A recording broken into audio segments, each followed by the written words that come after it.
Hola, buenas tardes. Buenas tardes. Yo quiero empezar con un doble agradecimiento. Primero, dar las gracias a los que han organizado este encuentro y han pensado que yo podía aportar algo y, por lo tanto, gracias por invitarme. Y el segundo agradecimiento es para César Ramos por haber escrito Democracia Hacker. Me parece bien que ya se haya explicado el término hacker, porque yo esta mañana en la propia Comisión Ejecutiva del PSOE decía, voy a presentar voy a participar en la presentación de Democracia Hacker. Dice, ¿qué? ¿De dinamitar la democracia? Digo, no, no, es justo lo contrario. No, lo que queremos es reforzar la democracia y ahí está bien, y viene en el libro la diferencia entre hacker y cracker. Y quiero darle las gracias además porque él mismo lo dice en el libro, haya presentado este libro más como reflexiones que como respuestas cerradas.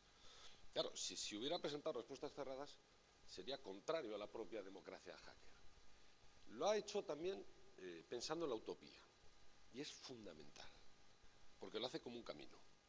Es decir, no plantea la meta, sino el caminar. Y para la izquierda la utopía, tan denostada en algunos otros lares, es un motor para hacer política.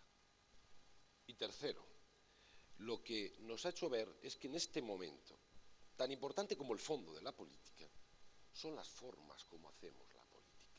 Y por eso yo hoy me he traído unas notas, porque de la pasión de hace unos cuantos años quiero que pasemos ya a la racionalidad y a la necesidad de empezar a hacer política de otra forma. Y por eso, al final hablaré de las herramientas, como habla César en el libro, pero primero quiero empezar a hablar de política. Y hablar de política en la situación actual en la que los partidos políticos estamos en una gran encrucijada, en la que se dice, y es cierto, que hay lejanía, distanciamiento de la ciudadanía de la política. Pero veréis, aun con eso, yo me voy a resistir a hablar de desafección de la ciudadanía hacia la política, porque hoy en la calle se habla más que nunca de política. Por lo tanto, la política está más viva que nunca. Lo que ocurre es que se demanda una política diferente, y con razón, porque la política tiene la obligación de ofrecer respuestas, de ofrecer soluciones. La política tiene la obligación de ser guía y referente en medio de un mundo de incertidumbres. Y la política, sobre todo, tiene la obligación de ofrecer un proyecto colectivo que sea capaz, primero, de entenderse y segundo, de buscar la implicación de la inmensa mayoría de la ciudadanía para dar sentido a los esfuerzos e incluso a los sacrificios colectivos. Esa es su obligación. ¿Qué pasa hoy? Que muchos políticos, especialmente los del gobierno, salen diciendo, esto es lo que hay. No hay alternativa.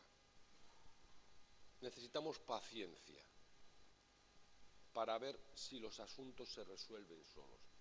Oiga, no, esta no es la obligación de la política. La política, cuando esto es lo que hay, tiene que ofrecer respuestas para cambiar lo que hay.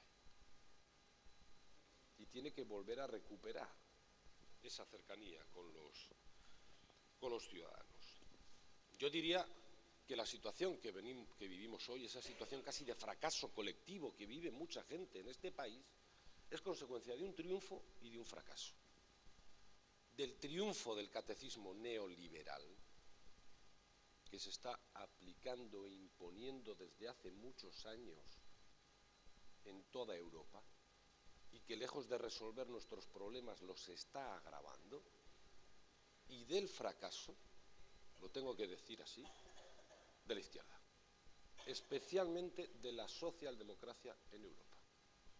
Creímos que ya habíamos hecho todo cuando pusimos en marcha el Estado del Bienestar, cuando pusimos en marcha las políticas de igualdad, y dijimos, casi hemos cumplido la labor. Ahora que el mercado, que la economía lo regule. Y recordaréis mucho aquel lema de la campaña de Clinton de es la economía, estúpido. Y nos lo creímos. y dejamos que la economía gobernara nuestras vidas. Pero lo que dejamos es que los lobos de la economía se comieran a las ovejas de la ciudadanía. Y eso es lo que estamos pagando hoy. Por lo tanto, vuelvo al origen de esta reflexión. Reivindico la urgencia de la recuperación de la política de verdad. De la política que es capaz de dar sentido al esfuerzo de la sociedad y de la ciudadanía. De la política que ofrece soluciones en estos momentos inciertos. Y tengo que decir, a la izquierda nos corresponde modernizarnos, adaptarnos a estas nuevas realidades que estamos viviendo, pero manteniendo los principios y los valores. ¿Qué es ser de izquierdas? Ser de izquierdas es tener un componente ético ante la injusticia. Es compartir el dolor ajeno. Es dar voz a los que no tienen voz. Y sobre todo es la lucha por la igualdad. Por la igualdad. Para la gente de izquierdas, el solo hecho de haber nacido ya te tiene que garantizar las mismas oportunidades. Hayas nacido donde hayas nacido. Y cuando olvidamos estos principios es cuando empieza la deriva mala. Por lo tanto, tenemos que adaptarnos, pero tenemos que mantener estos principios. ¿Y qué pasa hoy? Decía Guillermo, decía César, en un mundo absolutamente cambiante en el que todos los ciclos han acabado y empiezan uno nuevo, esto que alguno llamó la realidad líquida, que se va adaptando a las circunstancias. Bueno, que tenemos que mantener esos principios, pero tenemos que adaptarnos a la demanda de la ciudadanía. Yo, para no enrollarme mucho, resumiría que en estos momentos lo que se trata no es de destruir el sistema democrático, sino de relegitimarlo, de mejorar la democracia y la calidad de una democracia. ¿Esto qué quiere decir? ¿Qué dos principios para mí son fundamentales en esto? Uno, más libertad, y dos, más transparencia, más control y más participación de la ciudadanía. Y ahora ya entro en el asunto, pero quería hacer esta introducción de la política. ¿Qué quiere decir hoy más libertad en términos sencillos? Quiere decir que yo decido las cosas que me afectan a mí. Y quiero decir que en las cosas que me afectan a mí como colectivo puedo participar. Cada vez más. Eso es más libertad hoy. Y segundo, ¿qué quiere decir más transparencia? Que no hay nada desde la acción pública que incide en la vida colectiva que escapa del control democrático ciudadano. Nada. Empezando por la propia economía. Si la economía es un bien público, hay que ponerla al servicio de la sociedad.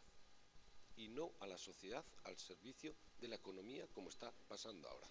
Eso quiere decir que más libertad hoy, aunque parezca contradictorio, es más límites y más controles a la economía.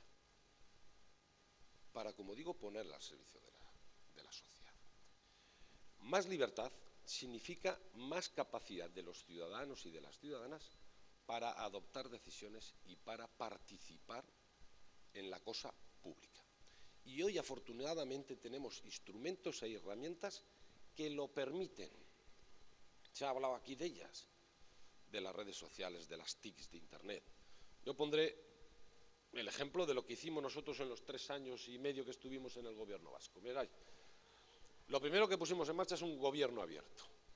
Y el gobierno abierto quiere simplemente decir que el gobierno es absolutamente transparente en todo lo que hace, que lo vuelca como en un escaparate para que lo vea la ciudadanía, que responde cada consejero, cada viceconsejero, cada director tenía su propia ventana en la que tenía la obligación de responder al ciudadano o la ciudadana que le inquiría, que le preguntaba, que le criticaba. Pero además un gobierno abierto es aquel que tiene una ventana para que la gente proponga y participe. Y lo tiene en cuenta. Y lo tiene en cuenta. Segundo, pusimos en marcha Open Data. Es una cosa más complicada. Pero pusimos en formato reutilizable 2000 conjuntos de datos para que la gente los usara. Tercero, pusimos en marcha el perfil del contratante. Es decir, cualquier empresa podía ver con antelación cualquier posibilidad de contrato que iba a ofertar la Administración pública. Y cuarto, pusimos en marcha lo que se llama el perfil de adjudicatarios de la Administración pública, por el que cualquier ciudadano o ciudadana podía ver cualquier contrato de la Administración, su facturación y en qué momento estaba. Cuando llegamos al Gobierno, Euskadi era la comunidad número 14 en el índice de transparencia internacional. Cuando dejamos el Gobierno éramos los número 1. Los número 1. En transparencia, para que no hubiera absolutamente nada opaco de lo que hace una administración pública. Bien, hemos dejado el Gobierno, pero no hemos dejado esa voluntad. Y ahora lo que queremos hacer y estamos haciendo es llevar eso al seno de nuestro partido. El partido también tiene que ser abierto. El partido también tiene que ser transparente. En el partido no puede haber zonas oscuras. No sé si se llamará Open Partido lo que estamos haciendo, pero hemos empezado. Por ejemplo, esta misma semana pasada hemos publicado los presupuestos de gastos y de ingresos del Partido Socialista de Euskadi, de dónde recibimos cada euro y en qué gastamos cada euro. Los cargos públicos del partido ya hemos presentado nuestra declaración de bienes, que es pública, y ahora lo vamos a hacer en hilo, como lo va a hacer la Ejecutiva Federal, los cargos también orgánicos. Porque a día de hoy, a los que nos dedicamos a la política, aunque a algunos le pueda parecer injusto, tenemos que dar un paso más allá, en transparencia, en desnudarnos ante la ciudadanía.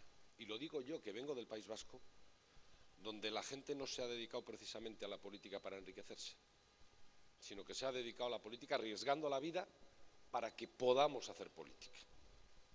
Por eso me parece fundamental que en un momento tan delicado para la política, para los partidos políticos, utilicemos todas las herramientas que están en nuestra mano para volver a prestigiar la política, para que sea lo que tiene que ser, la herramienta que transforma realidades injustas, y empezar a hacerlo en nuestro propio partido, que creo que lo necesitamos recuperar eso.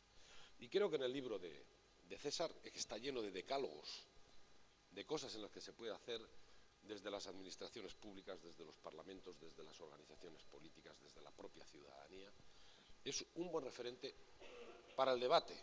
Yo ahora que estoy aquí en confianza le diré que hay cosas que no comparto de lo que aparecen, pero me parece muy buen libro para entablar el debate que necesitamos los que queremos prestigiar la política y las instituciones democráticas en este momento. Por eso acabo por donde empecé, dándote las gracias, porque me parece que has puesto el dedo en la llaga de uno de los debates que con más urgencia necesitamos en estos momentos. Eskerrik asko.